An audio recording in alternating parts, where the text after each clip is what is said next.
Book 26. A Walk, a Foreign Portrait, a Sail, and the End by Herman Melville. Chapter 1. Come, Isabel, come, Lucy. We have not had a single walk together yet. It is cold, but clear, and once out of the city, we shall find it sunny. Come, get ready now, and away for a stroll down to the wharf, and then for some of the steamers on the bay. No doubt, Lucy, you will find in the bay scenery some hints for that secret sketch you are so busily occupied with, ere real living sitters do come, and which you so devotedly work at, all alone and behind closed doors. Upon this, Lucy's original look of pale rippling pleasantness and surprise, evoked by Pierre's unforeseen proposition to give himself some relaxation, changed into one of infinite, mute, but unrenderable meaning, while her swimming eyes gently, yet all bewildered, fell to the floor. "It is finished, then?" cried Isabel, not unmindful of this by-scene, and passionately stepping forward so as to intercept Pierre's momentary rapt glance at the agitated Lucy. "That vile book? It is finished? Thank heaven!" "Not so," said Pierre, and, displacing all disguisements, a hectic, unsummoned expression suddenly came to his face. "But ere that vile book be finished, I must get on some other element than earth. I have sat on earth's saddle till I am weary. I must now vault over to the other saddle a while. Oh, seems to me, there should be two ceaseless steeds for a bold man to ride, the land and the sea, and like circus men we should never dismount, but only be steadied and rested by leaping from one to the other, while still, side by side, they both race round the sun. I have been on the land steed so long. Oh, I am dizzy." "Thou wilt never listen to me, Pierre," said Lucy lowly. "There is no need of this incessant straining. See, Isabel and I have both offered to be thy amanuenses. Not in mere copying, but in the original writing. I am sure that would greatly assist thee." "Impossible! I fight a duel in which all seconds are forbid." "Ah, Pierre! Pierre!" cried Lucy, dropping the shawl in her hand, and gazing at him with unspeakable longings of some unfathomable emotion. Namelessly glancing at Lucy, Isabel slid near to him, seized his hand and spoke. "I would go blind for thee, Pierre. Here, take out these eyes, and use them for glasses." So saying, she looked with a strange momentary haughtiness and defiance at Lucy. A general half-involuntary movement was now made, as if they were about to depart. "Ye are ready. Go ye before," said Lucy meekly. "I will follow." "Nay, one on each arm," said Pierre. "Come." As they passed through the low, arched vestibule into the street, a cheek-burnt, gamesome sailor passing, exclaimed, "Steer small, my lad. 'Tis a narrow strait thou art in." "What says he?" said Lucy gently. "Yes, it is a narrow strait of a street indeed." But Pierre felt a sudden tremble transferred to him from Isabel, who whispered something inarticulate in his ear. Gaining one of the thoroughfares, they drew near to a conspicuous placard over a door, announcing that above stairs was a gallery of paintings, recently imported from Europe, and now on free exhibition preparatory to their sale by auction. Though this encounter had been entirely unforeseen by Pierre, yet yielding to the sudden impulse, he at once proposed their visiting the pictures. The girls assented, and they ascended the stairs. In the anteroom, a catalogue was put into his hand. He paused to give one hurried, comprehensive glance at it. Among long columns of such names as Rubens, Raphael, Angelo, Domenichino, Da Vinci, all shamelessly prefaced with the words "undoubted" or "testified," Pierre met the following brief line. Number 99. "A stranger's head, by an unknown hand." It seemed plain that the whole must be a collection of those wretched imported daubs, which, with the incredible effrontery peculiar to some of the foreign picture dealers in America, were christened by the loftiest names known to art.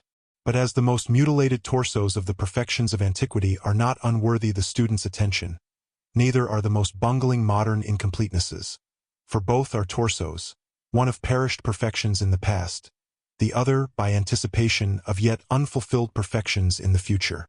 Still, as Pierre walked along by the thickly hung walls, and seemed to detect the infatuated vanity which must have prompted many of these utterly unknown artists in the attempted execution by feeble hand of vigorous themes, he could not repress the most melancholy foreboding concerning himself. All the walls of the world seemed thickly hung with the empty and impotent scope of pictures, grandly outlined, but miserably filled. The smaller and humbler pictures, representing little familiar things, were by far the best executed. But these, though touching him not unpleasingly, in one restricted sense, awoke no dormant majesties in his soul, and therefore, upon the whole, were contemptibly inadequate and unsatisfactory. At last Pierre and Isabel came to that painting of which Pierre was capriciously in search, number 99. "My God! See! See!" cried Isabel under strong excitement. "Only my mirror has ever shown me that look before. See! See!" By some mere hocus-pocus of chance, or subtly designing knavery, a real Italian gem of art had found its way into this most hybrid collection of impostures. No one who has passed through the great galleries of Europe, unbewildered by their wonderful multitudinousness of surpassing excellence, a redundancy which neutralizes all discrimination or individualizing capacity in most ordinary minds.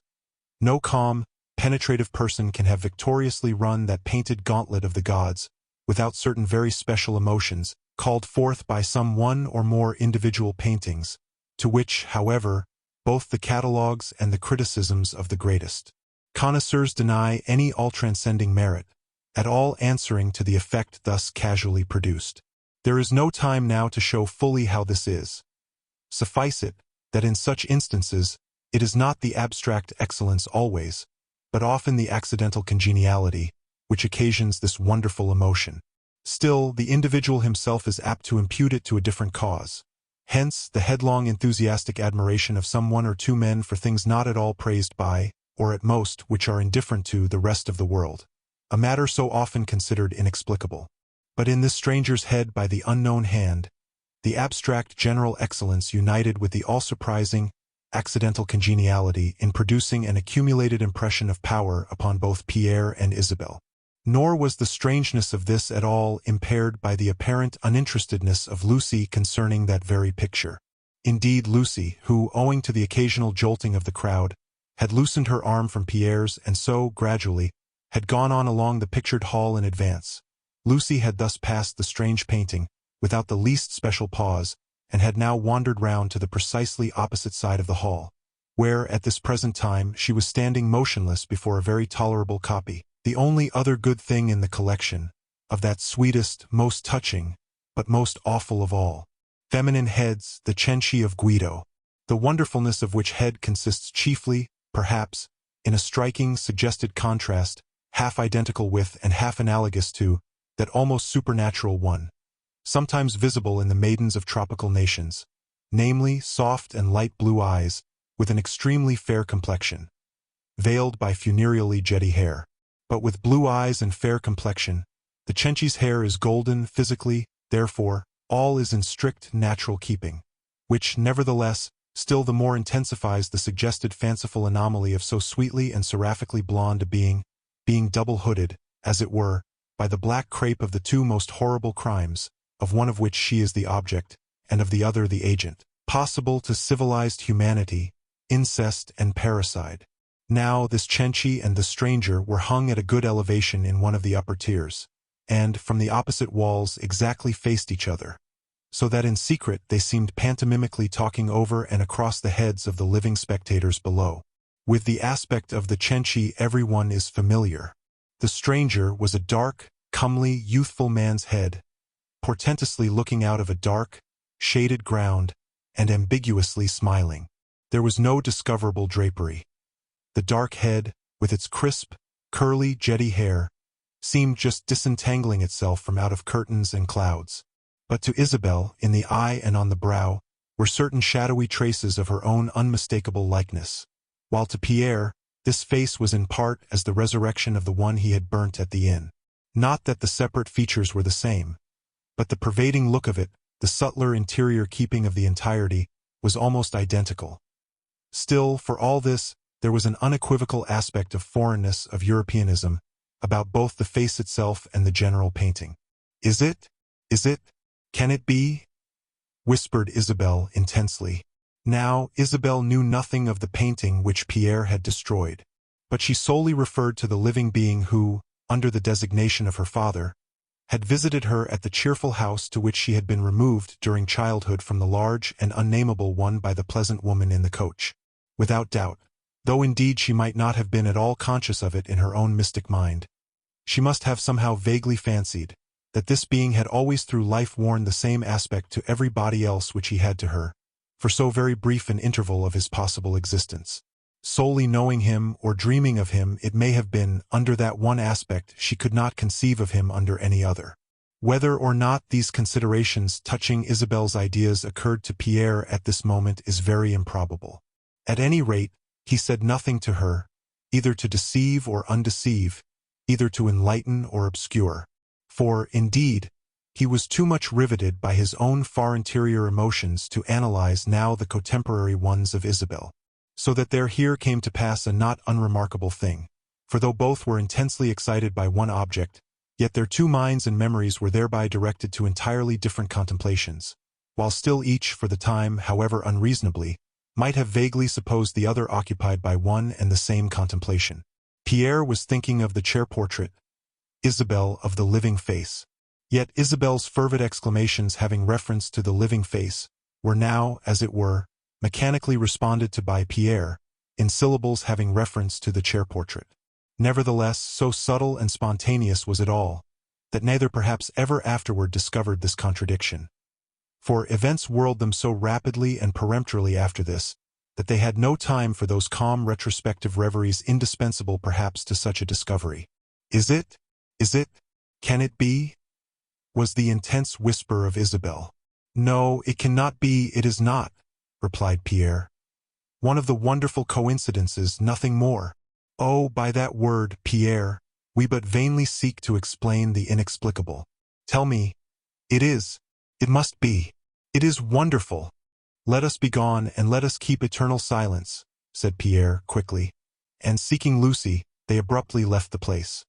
As before, Pierre, seemingly unwilling to be accosted by anyone he knew, or who knew his companions, unconsciously accelerating their steps while forced for a space to tread the thoroughfares. Chapter 2. As they hurried on, Pierre was silent, but wild thoughts were hurrying and shouting in his heart. The most tremendous displacing and revolutionizing thoughts were upheaving in him, with reference to Isabel. Nor, though at the time he was hardly conscious of such a thing, were these thoughts wholly unwelcome to him. How did he know that Isabel was his sister? Setting aside Aunt Dorothea's nebulous legend, to which, in some shadowy points, here and there Isabel's still more nebulous story seemed to fit on, though but uncertainly enough, and both of which thus blurredly conjoining narrations, regarded in the unscrupulous light of real naked reason, were anything but legitimately conclusive, and setting aside his own dim reminiscences of his wandering father's deathbed. For though, in one point of view, those reminiscences might have afforded some degree of presumption as to his father's having been the parent of an unacknowledged daughter, yet were they entirely inconclusive as to that presumed daughter's identity. And the grand point now with Pierre was, not the general question whether his father had had a daughter, but whether, assuming that he had had Isabel rather than any other living being, was that daughter Winkyface, and setting aside all his own manifold and in turn folding mystic and transcendental persuasions, originally born, as he now seemed to feel, purely of an intense procreative enthusiasm. An enthusiasm no longer so all-potential with him as of yore. Setting all these aside, and coming to the plain, palpable facts, how did he know that Isabel was his sister? Nothing that he saw in her face could he remember as having seen in his father's. The chair portrait, that was the entire sum and substance of all possible, rakeable, downright presumptive evidence, which peculiarly appealed to his own separate self. Yet here was another portrait of a complete stranger, a European. A portrait imported from across the seas, and to be sold at public auction, which was just as strong an evidence as the other. Then, the original of this second portrait was as much the father of Isabel as the original of the chair portrait. But perhaps there was no original at all to this second portrait. It might have been a pure fancy piece, to which conceit, indeed, the uncharacterizing style of the filling up seemed to furnish no small testimony. With such bewildering meditations as these in him, running up like clasping waves upon the strand of the most latent secrecies of his soul, and with both Isabel and Lucy bodily touching his sides as he walked, The feelings of Pierre were entirely untranslatable into any words that can be used. Of late to Pierre, much more vividly than ever before, the whole story of Isabel had seemed an enigma, a mystery, an imaginative delirium, especially since he had got so deep into the inventional mysteries of his book. For he who is most practically and deeply conversant with mysticisms and mysteries, he who professionally deals in mysticisms and mysteries himself, often that man, more than anybody else, is disposed to regard such things in others as very deceptively bejuggling, and likewise is apt to be rather materialistic in all his own merely personal notions, as in their practical lives, with priests of Eleusinian religions, and more than any other man, is often inclined, at the bottom of his soul, to be uncompromisingly skeptical on all novel visionary hypotheses of any kind. It is only the no-mystics or the half-mystics who, properly speaking, are credulous. So that in Pierre was presented the apparent anomaly of a mind, which by becoming really profound in itself, grew skeptical of all tendered profundities, whereas the contrary is generally supposed. By some strange arts Isabel's wonderful story might have been, some way, and for some cause, forged for her, in her childhood, and craftily impressed upon her youthful mind, which so, like a slight mark in a young tree, had now enlargingly grown with her growth, till it had become this immense staring marvel. Tested by anything real, practical, and reasonable, what less probable, for instance, than that fancied crossing of the sea in her childhood, when upon Pierre's subsequent questioning of her, she did not even know that the sea was salt. Chapter 3. In the midst of all these mental confusions they arrived at the wharf, and selecting the most inviting of the various boats which lay about them in 3 or 4 adjacent ferry slips, and one which was bound for a half-hour's sail across the wide beauty of that glorious bay, they soon found themselves afloat and in swift gliding motion. They stood leaning on the rail of the guard, as the sharp craft darted out from among the lofty pine forests of ships' masts, and the tangled underbrush and cane-brakes of the dwarfed sticks of sloops and scows. Soon, the spires of stone on the land, blent with the masts of wood on the water. The crotch of the twin rivers pressed the great wedged city almost out of sight. They swept by 2 little islets distant from the shore. They wholly curved away from the domes of freestone and marble, and gained the great sublime dome of the bay's wide open waters. Small breeze had been felt in the pent city that day, but the fair breeze of naked nature now blew in their faces. The waves began to gather and roll, and just as they gained a point, where, still beyond, between high promontories of fortresses, the wide bay visibly sluiced into the Atlantic, Isabel convulsively grasped the arm of Pierre and convulsively spoke. "I feel it! I feel it! It is! It is! What feelest thou? What is it? The motion! The motion! Dost thou not understand, Pierre?" said Lucy, eyeing with concern and wonder his pale, staring aspect. "The waves! It is the motion of the waves that Isabel speaks of. Look, they are rolling direct from the sea now." Again Pierre lapsed into a still stranger silence and reverie. It was impossible altogether to resist the force of this striking corroboration of by far the most surprising and improbable thing in the whole surprising and improbable story of Isabel. Well did he remember her vague reminiscence of the teetering sea, that did not slope exactly as the floors of the unknown, abandoned old house among the French-like mountains. While plunged in these mutually neutralizing thoughts of the strange picture and the last exclamations of Isabel, the boat arrived at its destination, a little hamlet on the beach, not very far from the great blue sluiceway into the ocean, which was now yet more distinctly visible than before. "Don't let us stop here," cried Isabel. "Look, let us go through there. Belle must go through there. See, see, out there upon the blue. Yonder, yonder, far away out, far, far away and away out there, where the 2 blues meet, and are nothing. Belle must go." "Why, Isabel," murmured Lucy, "that would be to go to far England or France. Thou wouldst find but few friends in far France, Isabel." "Friends in far France? And what friends have I here? Art thou my friend? In thy secret heart dost thou wish me well? And for thee, Pierre, what am I but a vile clog to thee, dragging thee back from all thy felicity? Yes, I will go yonder, yonder, out there. I will. Unhand me. Let me plunge. For an instant, Lucy looked incoherently from one to the other. But both she and Pierre now mechanically again seized Isabel's frantic arms, as they were again thrown over the outer rail of the boat. They dragged her back. They spoke to her. They soothed her. But though less vehement, Isabel still looked deeply distrustfully at Lucy, and deeply reproachfully at Pierre. They did not leave the boat as intended. Too glad were they all, when it unloosed from its fastenings, and turned about upon the backward trip. Stepping to shore, Pierre once more hurried his companions through the unavoidable publicity of the thoroughfares, but less rapidly proceeded, soon as they gained the more secluded streets. Chapter 4. Gaining the apostles and leaving his two companions to the privacy of their chambers, Pierre sat silent and intent by the stove in the dining-room for a time, and then was on the point of entering his closet from the corridor, when Deli, suddenly following him, said to him that she had forgotten to mention it before, but he would find 2 letters in his room, which had been separately left at the door during the absence of the party. He passed into the closet and, slowly shooting the bolt, which, for want of something better, happened to be an old blunted dagger, walked, with his cap yet unmoved, slowly up to the table and beheld the letters. They were lying with their sealed sides up. One in either hand, he lifted them, and held them straight out sideways from him. I see not the writing, no, not yet by mine own eye, that they are meant for me. Yet in these hands I feel that I now hold the final poniards that shall stab me, and by stabbing me, make me too a most swift stabber in the recoil. Which point first? This. He tore open the left-hand letter. Sir. You are a swindler.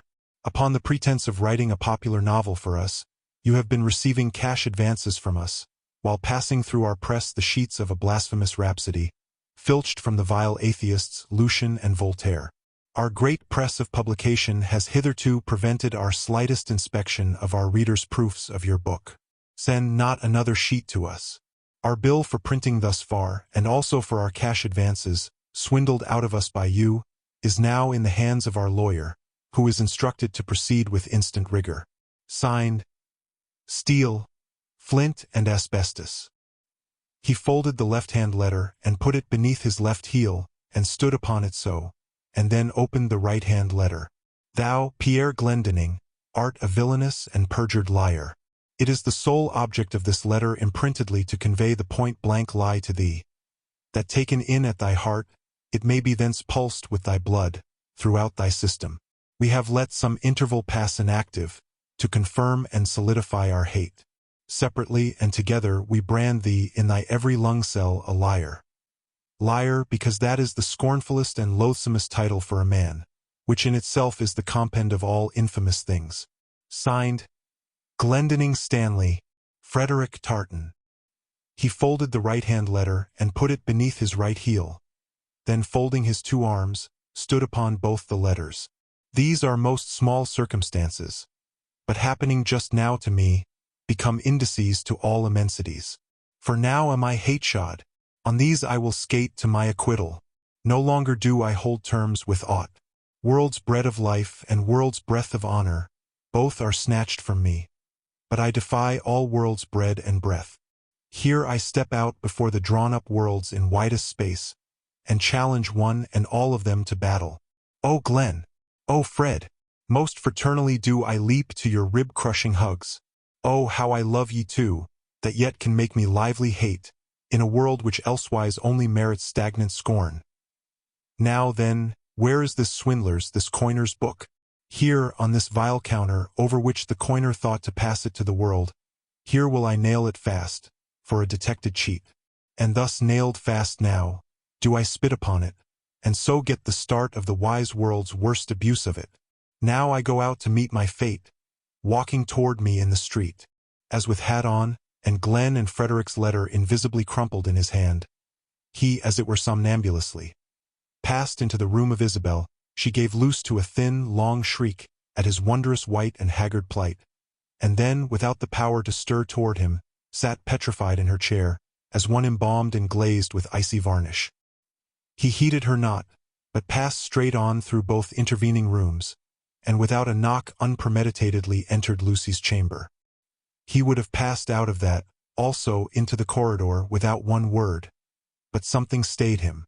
The marble girl sat before her easel, a small box of pointed charcoal and some pencils by her side, her painter's wand held out against the frame, the charcoal pencil suspended in 2 fingers, while with the same hand, holding a crust of bread, she was lightly brushing the portrait paper to efface some ill-considered stroke. The floor was scattered with the breadcrumbs and charcoal dust. He looked behind the easel and saw his own portrait in the skeleton.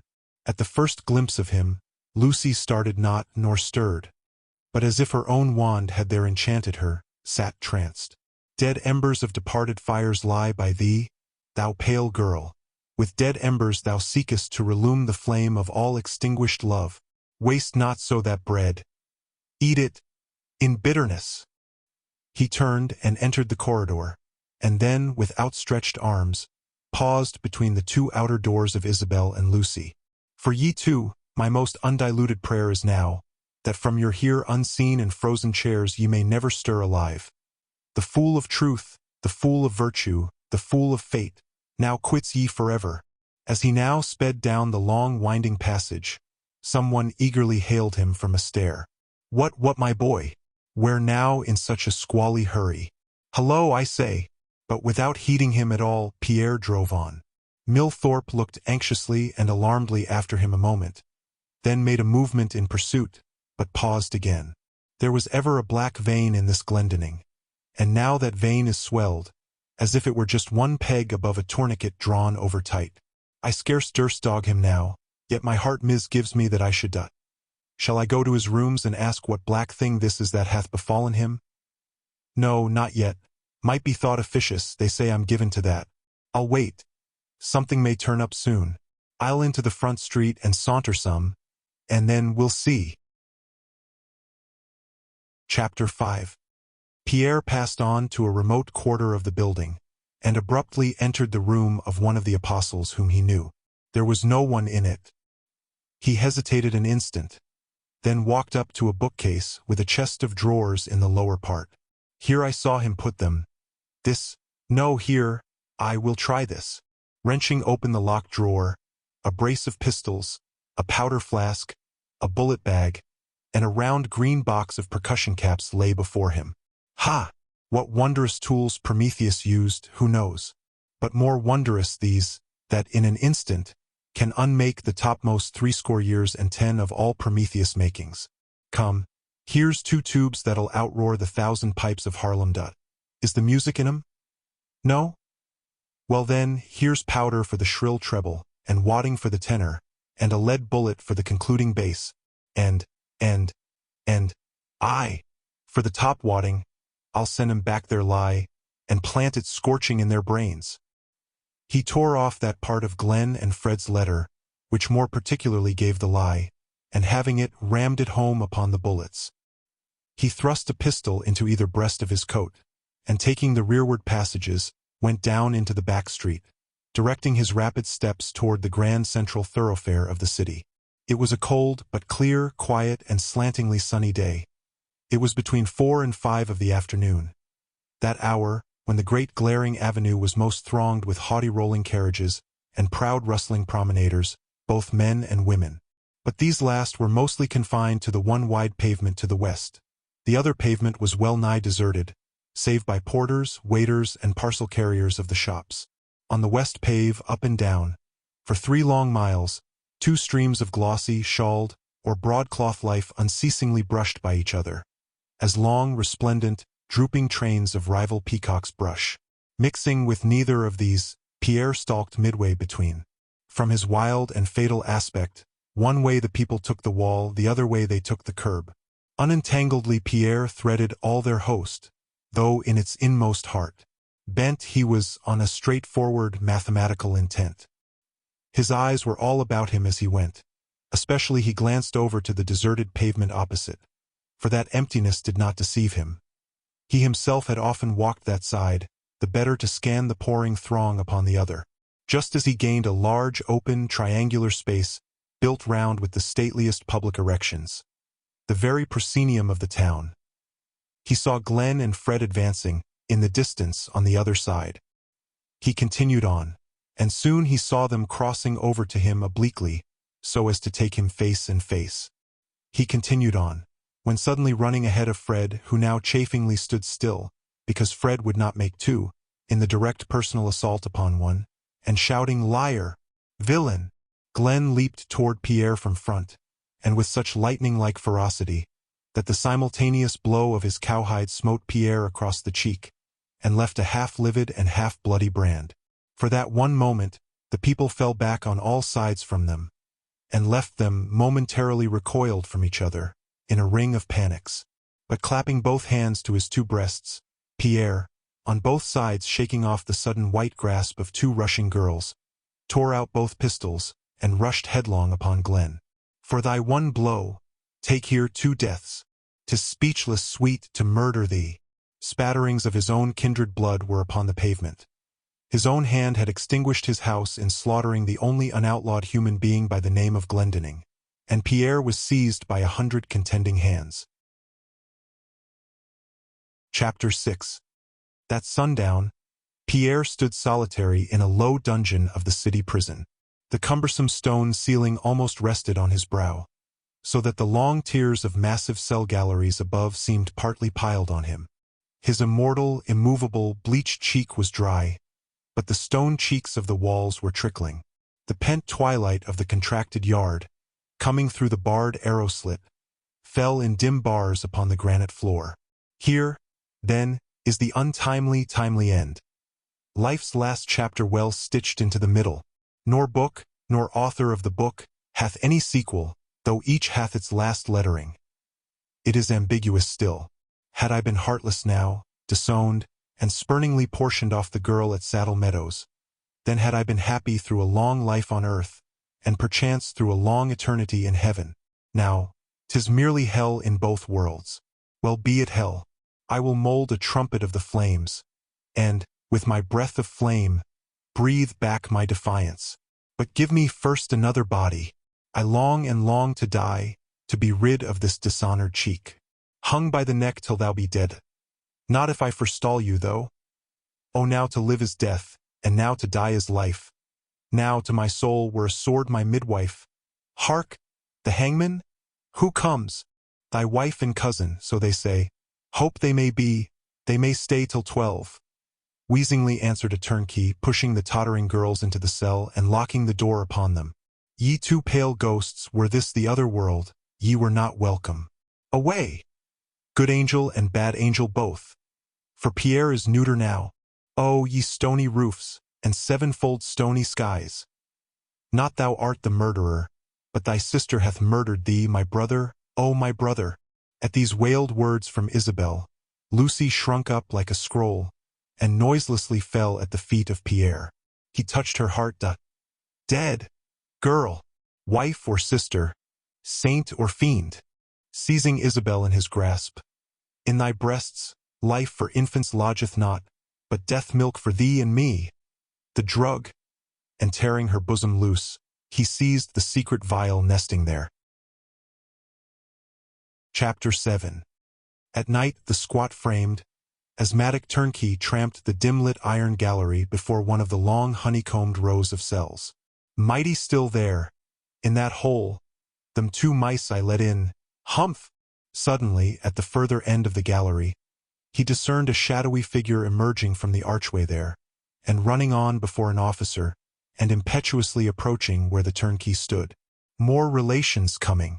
These wind-broken chaps are always in before the second death, seeing they always miss the first. Humph! What a froth the fellow's in. Wheezes worse than me. Where is she? Cried Fred Tartan fiercely to him. She's not at the murderer's rooms. I sought the sweet girl there, instant upon the blow. But the lone dumb thing I found there only wrung her speechless hands and pointed to the door. Both birds were flown. Where is she? Turnkey, I've searched all lengths and breadths but this. Hath any angel swept adown and lighted in your granite hell? Broken his wind and broken loose too, ain't he? Wheezed the turnkey to the officer who now came up. This gentleman seeks a young lady, his sister, some way innocently connected with the prisoner last brought in. Have any females been here to see him? Oh, 2 of 'em in there now, jerking his stumped thumb behind him. Fred darted toward the designated cell. "Oh, easy, easy, young gentleman," jingling at his huge bunch of keys. "Easy, easy, till I get the pics. I'm housewife here. Hello, here comes another." Hurrying through the same archway toward them, there now rapidly advanced a second impetuous figure, running on in advance of a second officer. "Where is the cell?" demanded Milthorpe. "He seeks an interview with the last prisoner," explained the second officer. "Kill 'em both with one stone." "Then," wheezed the turnkey, gratingly throwing open the door of the cell, "there's his pretty parlor, gentlemen. Step in. Reg'lar mousehole, aren't it? Might hear a rabbit burrow on the world's t'other side. Are they all sleep?" "I stumble," cried Fred, from within. "Lucy! A light! A light! Lucy!" And he wildly groped about the cell, and blindly caught Milthorpe, who was also wildly groping. "Blister me not! Take off thy bloody touch! Ho, ho, the light! Lucy! Lucy! She's fainted." Then both stumbled again, and fell from each other in the cell. And for a moment all seemed still, as though all breaths were held. As the light was now thrust in, Fred was seen on the floor holding his sister in his arms, and Milthorpe kneeling by the side of Pierre, the unresponsive hand in his, while Isabel, feebly moving, reclined between against the wall. "Yes, yes. Dead, dead, dead. Without one visible wound. Her sweet plumage hides it. Thou hellish carrion, this is thy hellish work. Thy juggler's rifle brought down this heavenly bird. Oh, my God, thou scalpest me with this sight." The dark veins burst, and here's the deluge wreck, all stranded here. Ah, Pierre, my old companion, Pierre, schoolmate, playmate, friend, our sweet boy's walks within the woods. Oh, I would have rallied thee, and banteringly warned thee from thy too moody ways, but thou wouldst never heed. What scornful innocence rests on thy lips, my friend? Hands scorched with murderer's powder, yet how woman-soft. By heaven, these fingers move. One speechless clasp, all's o'er, and ye know him not, came gasping from the wall, and from the fingers of Isabel dropped an empty vial, as it had been a run-out sandglass, and shivered upon the floor, and her whole form sloped sideways, and she fell upon Pierre's heart, and her long hair ran over him and arbored him in ebon vines. The end.